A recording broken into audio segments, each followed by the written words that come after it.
Well, hello. Welcome to the Creative Writing Life podcast, where we talk with writers from all mediums and genres about themselves, their work, and advice they have for writers. I'm your host, Paul Zeidman, and my guest today is author Sarit Zadok.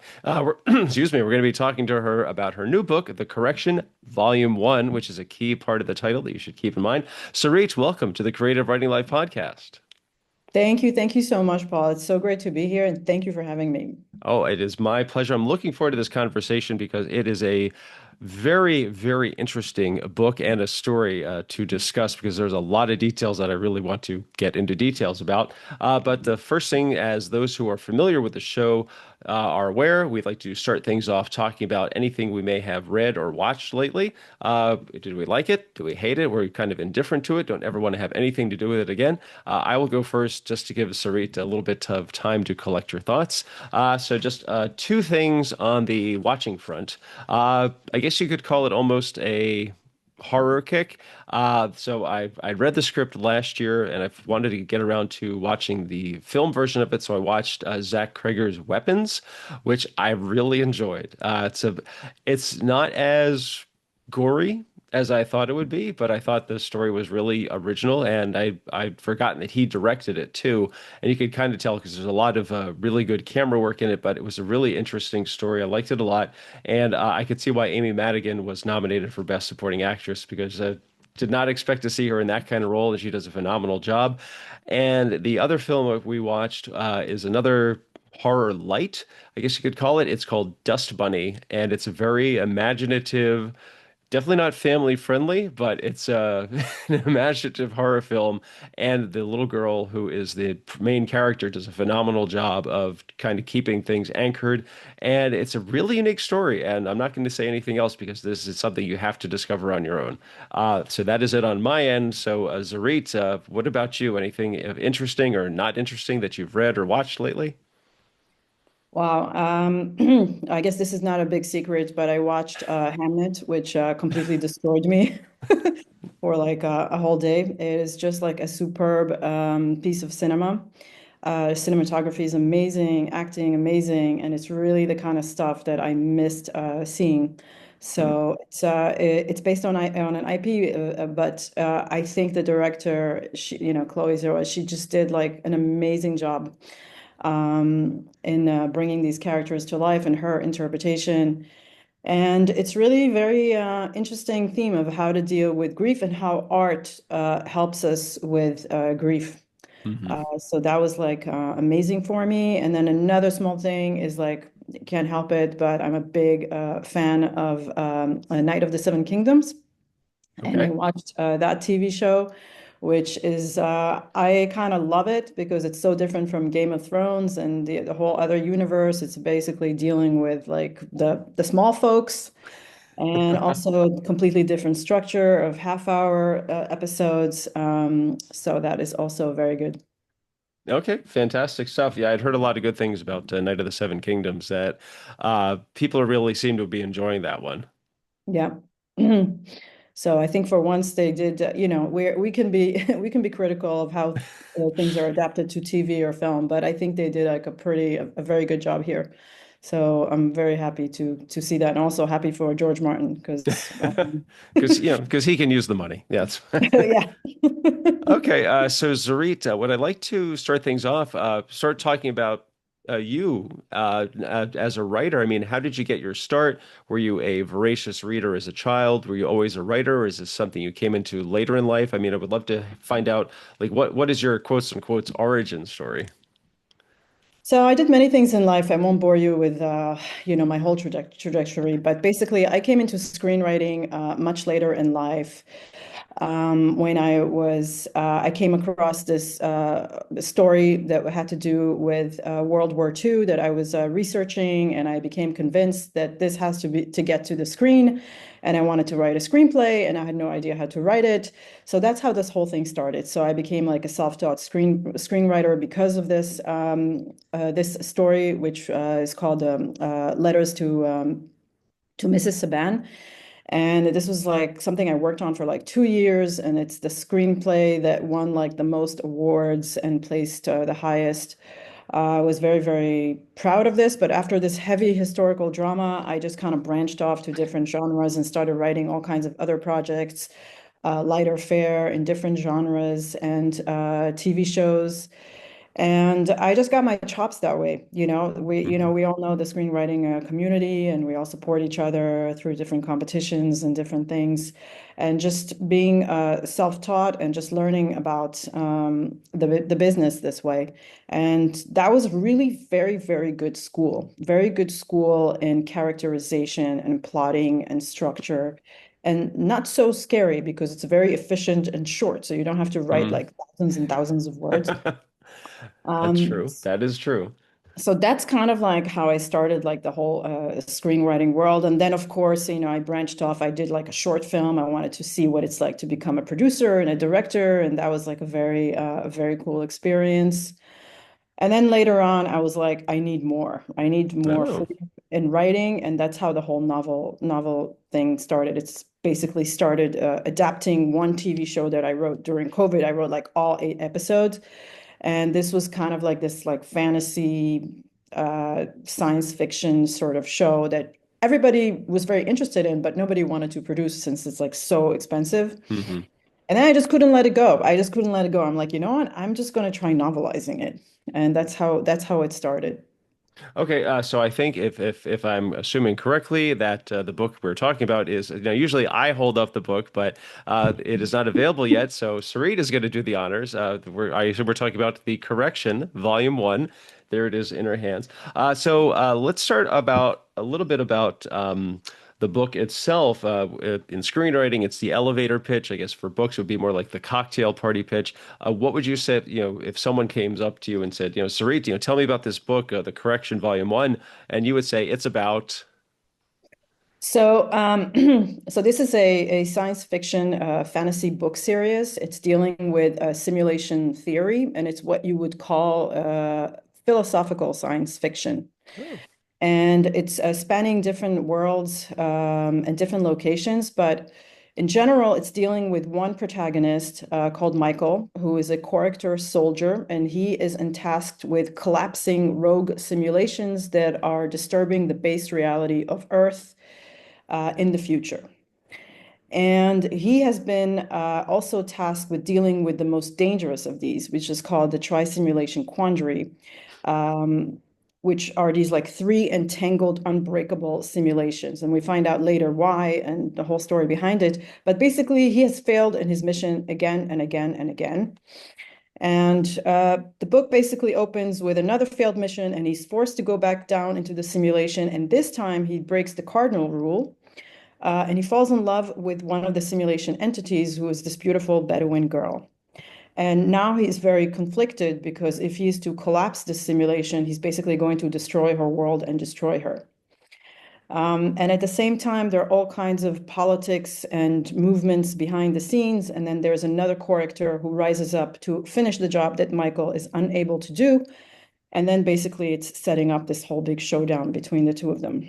Yeah, I was going to say you explained it in a much more clear way than because reading. I mean, I was able to follow along while I was reading it, but I was trying to figure out how is she going to explain this? And I guess it's your baby, so you know it a lot better. So you talked about the origin of how you came about to actually writing it, but what was the inspiration for the story itself? I mean, there are elements. I mean, I'm going to get into this in just a minute, but I would Yeah. love to hear about how you came up with the idea for this story, and we'll get into details about, the details about it creating this world and the characters and all the multiple subplots, but where did it all come from? So originally it started maybe, I would say 20 years ago when I lived in the Sinai Desert as a dive master. So I was living there amongst the Bedouins, amongst, the Egyptians and the local expats. And I was diving this very notorious dive site called the Blue Hole. And there was always something very mysterious and weird about it for me. And I always thought this would be like an amazing story. So the TV series was not really this book at all. It started as this story about a bunch of dive junkies doing this diving and finding a big mystery. And then through the novelization process, and this is what's so great about it, I novelized the first chapter, and then I was just like, I felt really bored with it. And I'm like, well, if Hmm. I'm bored with it, then something is wrong with this story. And then that's how I started, I invented the Michael character and the Annie character, and that's how it all started. And actually very little remained from the original Hmm. Blue Hole TV series in this book.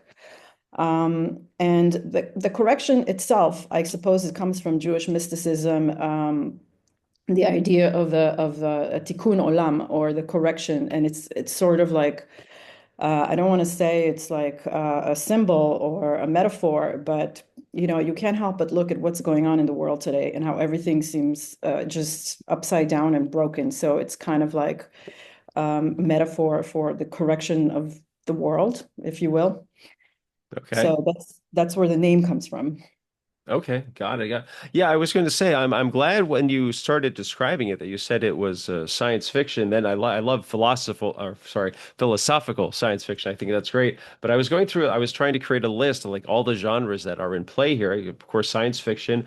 Then I got historical, supernatural, time travel, some thriller, also a little bit of geopolitical, and also of course fiction. But what I was really amazed is that you deftly are able to like weave all of these different genres into the story, and nothing feels jarring, nothing kind of like, didn't see that coming type of thing. And I just thought that it must have taken a lot of effort. I mean, overall, because you're dealing, I think I referred to this earlier, multiple storylines and a ton of subplots. So how did you keep track of them all? I mean, you have your, as you said, you have your main character, Michael. Did you just focus on him and focus and concentrate on his storyline, or did you think, okay, here's this one, and then did you just kind of think of like, oh, this could be another one, and this could be another one, and then just start, was it like a lot of piecemeal putting it together, or was it kind of almost linear, like here's Michael's storyline, and here's this one character, and here's theirs, and this, and there's a character that person knows, and it leads on to that, and so on and so on. It's so true what you're saying, that this is a very much a blending of genres, Hmm. and it's what I love to do, and it's what we love to do as filmmakers and TV writers, and I think that that's where it's coming from, and from, all the great writers that I read over the years who do this so amazingly. It's definitely a mind fuck, I mean, for lack of a better word. And I start like with the main storyline, but it's a lot of like layering. So you have like your first draft. I must have worked on this book for like 2 years. You have like your first draft, and then you're like, okay, well, let's think about what's happening on Earth at the time. And then you build that world, or you start to build it, and you're like, something is missing. And then you just keep like adding layers and deepening characters and storylines. And what's this person's backstory? And what's this person's Hmm. backstory? It's very much like a Canterbury Tale sort of structure, with different characters and their backgrounds. So sometimes, there'll be a chapter that's very character centric. Maybe I'm influenced by the TV show Lost. So it's like character centric chapters. And it's a lot of layering. And the science fiction part, I really had to think about it. And then there's some chapters that are very much like hard science fiction. Hmm. And that's not really my forte, but I forced myself to go and to research and to, quantum physics and how this would work and how that would work. How would a simulation of a world like work? And it's layering on top of layering. So what you actually see there, like I think there are like two chapters that I like wrote just a few months ago to, put inside, that had to do with the mechanics of the simulation, because as I read it and I read it and I read it, I'm like, something is missing here. It's the mechanics to make people Hmm. understand how devastating that is to, show, don't tell. Sure, So sure. it's a lot of layering, and how I keep it all on track. I have no idea.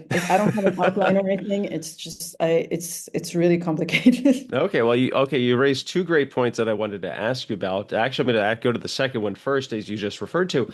As you said, there's a lot of detail regarding the plot that is adjacent. Like as you said, there's diving gear and terminology, relevant geography, scientific information. I mean, you kind of touched on this. Like, how extensive was your research? I guess it also raises the question: did you want to let me see if I can put this better. Did you put the detail into the story and then realize, oh, I need to find out more about this? Or did you kind of like while you were plotting out, figure, okay, I need to find out about this and this and this? So a lot of things I already knew because coming from the diving world or Right. coming from, the Bedouin world. So there's a Hmm. lot of stuff that I already knew, but for example, all this stuff in space, Proxima Centauri, like Mars, I had to like really research, and it's like binging a lot of documentaries, a lot of Okay. documentaries, reading some stuff, and sometimes it's even just like small things, like about names of characters in certain places, like what the names would be, what you would call it, how does this planet work? And it's a lot of really, detailed stuff to give it the authenticity without bogging down the reader in all of the, mechanics of things. Right. I wanted to ask you that. So, I mean, when did you know, like, when to limit yourself, or were there things that you wanted to include, but you didn't have to, or you didn't need to because what you had was enough for the reader to understand what was going on, or this is the information they need to, yeah, get a better grasp of what's going on? A lot of it is instinct, us as Hmm. writers. So you put things in, you go back, you leave it alone, you go back and you read it. And then it's like if it's too much exposition that is like, disturbing the dialogue or disturbing the scene, you cut, and there's a lot of cutting Hmm. involved. And then at the end of the day, I'm dependent on, feedback from like readers. So that's Sure. what I'm kind of waiting for. If they'll tell me like if it's too much, if it's too this, if it's too that, then I hired a couple of editors as well, developmental editor and a line editor, and then they also helped. Like he said to me, yeah, but how would this work, like challenging Hmm. me to do certain things. And some beta readers also, some of my friends, but it's really hard to get someone to like read a book and give you like detailed notes. Sometimes you have to hire people to just give Sure. you, you know Was there information that you wanted to include, but you or like maybe research you found, but realized I don't need this right now, that you could put it aside for later? I mean, of course, we as referred, hold up the book. It's the correction volume one. So volume assuming that one. okay, there are future volumes. Was there information as part of your research that you kind of were able, okay, this I can use this in volume two or three or however many you have planned?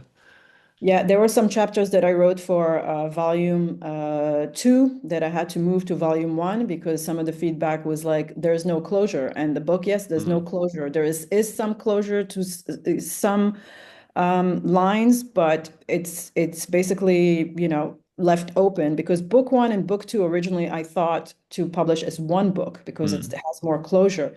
But my publisher said, that's a mistake. No one's going to read a doorstopper. You're just a beginning writer. It's best to split them up and do a rapid release. And that's kind of like what I'm planning. There were some parts, I wished, like, as I was listening to all these YouTubes, I was like, I wish I was this like quantum physicist or, someone who really understood like all of this stuff because I felt like, oh my God, if I knew this stuff, then I could write about it like much, much better. Hmm. But I had to do with what I have. So I did my best, and I hope it's not completely far-fetched, and I hope it's enjoyable and without too much exposition. Yeah, I was going to say that for someone with my limited technical knowledge, I mean, I was able to follow along, and there were parts that I think there was just enough information for me to grasp what was going on and what I needed to know in order to benefit the story. So I don't think there's anything overly expository, and it's also not like, wait, I'm not sure I understand. It was like it really straddled that line perfectly. Thank you. Of course, of course. So we talked about this a little bit earlier that there are multiple storylines, but again, that there are so many characters and you have a lot of backstories, especially not just for the main characters, but for a lot of supporting characters. Like one is like a child actor who, like one chapter focuses entirely on him. Like, how did you decide on who to focus on, or was it more of a, okay, we need to know more about this character, or like, okay, there's this character seemingly just in the background, but actually there's a lot more to them than just being a background character. So exactly. So I'm very much influenced by TV writing and character-centric episodes that we see. And all of the backstories that you wrote, like Craig's backstory about the child actor, or later like Olivia's or the other characters. So some people reading it will be like, okay, you're just going off on a tangent here, and I want to get back to the science fiction thing. But there's a reason why I'm deepening their characterization because they become key characters in book two, and they have like a big role to play. And I always like to invest in my characters because it's not just someone who's serving, the book as some kind of a plot device, or, they have a soul. To me, they have a soul. Hmm. And these characters, I developed them originally in the script, so and built them as character-centric episodes. And I thought about, is this going to divert the story? Are people going to be pissed off? Why am I going here? Why am I doing this? But I really like this Canterbury, Tales type of structure where you take the time to deepen the characterization. And I'm very much influenced by all the great writers who did that before me. And their books spend like 400,000 words. So I'm like, okay, I can do this for 80,000 words. It's okay. Okay, Mm. you alluded to this a little bit earlier that you originally were going to have it as one book and you split up. Is it going to be two or three? I mean, do you know now, or is it still a work in progress? No, no, I know exactly. It's going to be 5 books. So Five this is, books. Wow. yeah. Okay. So this is book one. There's a pipeline. So book two is finished and the cover is being designed and it's already edited and it's ready to go. I'm going to release it in the beginning of the summer, and that book is called The 12 Coins. So it's exactly it picks up exactly where this Hmm. this left. And the destruction of the 12 coins, if you got into it. So that book is ready. And then the third book, I finished the first draft, but now in typical fashion, I realize also what is missing in that book, and I'm Mm. writing more chapters. So that is going to be um, in probably the beginning of 2027, and that's called the Tower of Sisyphus, and it's the whole other story. Book four is going to be almost a straight historical fiction dealing with the first simulation where this battle takes place with everyone. And this is called Judea Capta, and it's kind of like a historical fantasy of the siege of Jerusalem in 70 AD. So I've researched, I mean, I've read like so many books and I love history. So it's taking this and, kind of like injecting some fantasy science fiction elements into it. And then the last book will close the whole series, and that's called Simulation Guardian, and Hmm. that will be the end of it, I think. I was gonna say you must have this wall that's just covered with note cards, like for covering for each volume, the main storylines type of thing. Really important question. When you started, did you know what the ending was going to be? No, Oh, I wow. No, I had no idea, and I know what is the end scene. I know what is going to happen, and I have Hmm. like a general idea of where each character is going and what's happening. But the detail, the devil's in the detail. I don't really know exactly, and that's the fun part about like writing is that you kind of like discover things along the way, and it's an adventure for you as the writer. I always say it's not, the book makes the writer. It's not the writer that makes the book. It's like it changes you as a person, as a creator, the process of writing and plotting. Hmm. So that's the fun part about writing. It's going on this ride that you don't know where it's going to take you. I was going to say that I've talked about this with many writers that some are plotters. I outline like crazy before I start on pages of a screenplay, but there are also writers who are like, oh, I just write and see where the characters take me. But it sounds like for if you already have a 5 volume series planned out, that you at least are lean more towards plotter. Yeah, it's generally plotting, but a lot of the stuff inside, I don't know. Sometimes I get stuck. Like now, if I'm stuck on a scene and I'm like, I don't know where this plot is going to go, and I Hmm. would be stuck for like several days until it would come to me, almost like a trance at like 4 o'clock in the morning. I'm like, aha. So it's a lot of discovery. I'd say I'm like a mix between the two, but I don't do like outlines or notes or stickies like some Mhm. other people do. I just don't have the patience for it, to be honest. I'm just, you know, Okay. No, yeah. I can totally understand that. I was going to say that that begs the question, have you been working on a storyline and as you said, maybe like something tells you, I'm not happy with this, I don't like where this is going, or I have no idea where to take this. Do you kind of backtrack to kind of figure out like, okay, where did things start to not work or not mesh or not gel?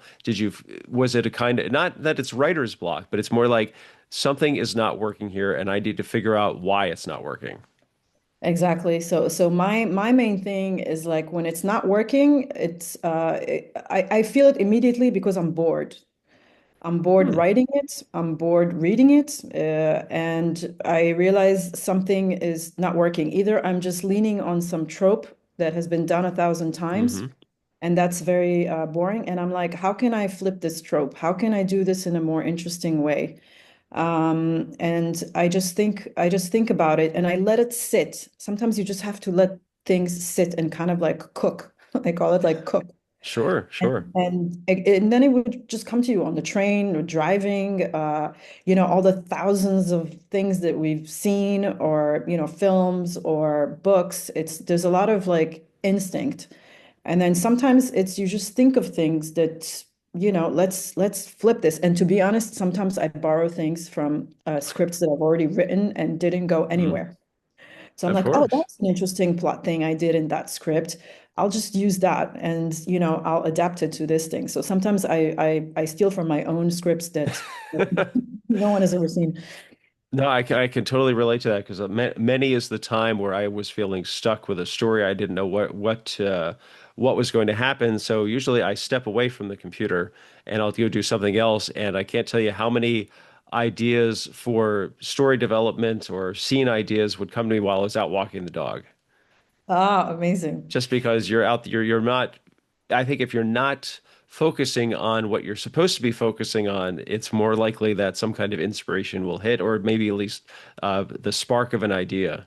And so I think that definitely is relatable. Yeah. That Yeah. and I also have to say I love that your statement about that you're reading it and you're bored and you realize, well, if you're bored and you're the writer, imagine how a totally unrelated reader is going to feel about it. So you you want to make it exciting for them, but also for yourself in the process of creating it. And I've often found that reading something that if I'm really excited about it, I can kind of get the vibe that the writer was excited about writing it. Exactly. Exactly. And sometimes people who know me and have and read the book say, "Oh, I can see in this part, like all the Bedouin parts and Michael, with the Bedouin." They're like, "You go into so much details. I could tell how much you loved writing that part." And it's true. Hmm. And then, they would catch me on some other things. They would catch me, "Oh, you went through this action scene a bit too quickly." They would tell me, it's like I could tell that you just wanted to get it over with. And I'm like, let me reread that, Hmm. So so it's interesting. It's true what you say. Okay. Well, I was going to say we covered a lot of the other questions because I was talking about if you're feeling stuck and you backtrack. You also discussed how many volumes and you gave potential release dates. So as we've been talking about this story, and I'm sure people can get an idea that there's multiple subplots, multiple storylines. It's very detailed. There's a lot going on. So if someone is working on their own story. What advice would you have for writers, not just for stories with multiple storylines, but also you talked about doing extensive research to give it that sense of, we'll call it realism for the story. I mean, what sort of advice would you give for writers working on those kinds of stories? I think it really depends on the writer. Some writers are very they would work writing like one arc at a time. I kind of have to weave in between them to see how they affect each other because otherwise I would have to go back then later and switch things. You can make a list of the different arcs and the different plot points. The research is really, you can go crazy with research, and there's no end to how much research you can do. There's research of like very technical things or very cultural things, not to get things right, not to get things wrong. There's also research of like the other writers and how they did it and how they Hmm. weave the different things. It's like a dance. It's like a beautiful dance. Um, And I think at some point you just have to stop. You have to be like, okay, I've done enough research and now I have to jump and do my thing. And then you can always go back and layer thing. I think that's my main thing is like start writing it, like don't be afraid. You can always go back and layer things more and add another layer and add more depth. And now you need, this character to deepen, or maybe it's missing another like side character, or it's like just start and then you can continue and add the layers onto it. I would also say I know there are all kinds of like software to help writers with the plotting, with the this, and I tried some of them, but I just find you just waste too much time. Doing like building the characters and building this and building the world, the word. So I think make it simple. Whatever, use Word or whatever it is you use. Just put it on the page and then layer it. Okay. I want to go back to your story development. That, as we said, this is a five-volume series, but you're also still developing the story. I think that, but while you were working on volumes one and two, did you ever come up with ideas that maybe didn't fit in those volumes, but they maybe like put them aside? Like, okay, this is something I could definitely use later. I don't know how or when. But I mean, do you have like a list or a file like, okay, I've seen ideas or concepts or maybe characters or even new character developments like, oh, suddenly this guy's going to become really nasty. He was a nice guy before and he's just going to like do a total 180 on us. There were definitely things that originally this was supposed to be a trilogy. Hmm. And then I saw that I couldn't really give it the proper stage. Like the whole Jerusalem simulation, I thought there's no way I could do this justice. And there were so many things to unpack.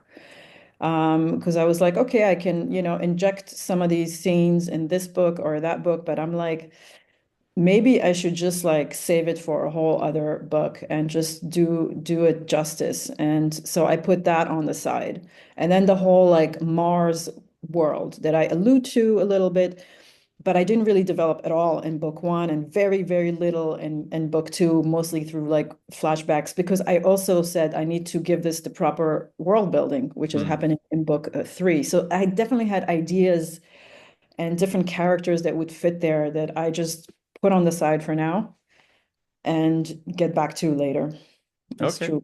All right, that's great. That's great. There was another question about it suddenly blanking all of a sudden. I'm sure it'll come to me as soon as we're done for the day. Yeah. Uh, but okay, so volume. Oh, so the correction, volume one, and we'll see that cover one more time. There is the correction, volume one, and it is Sarit Zadok. Where can people find out more about you? And also, because the book, volume one, is not out yet, but it's coming out later this year. So, how can Uh, people find out about ordering it or pre-ordering it at least? so book one is already on pre-order. It's on Amazon. And I have my Amazon profile. I have my Goodreads profile. I've also started a website for the correction, which is thecorrection.xyz. So you can find out some more information there and you can read some chapters there. I do need to update it now with the Amazon links. So you can find out about me and what I do in my writing there. You can also find me on Facebook, on X, Twitter.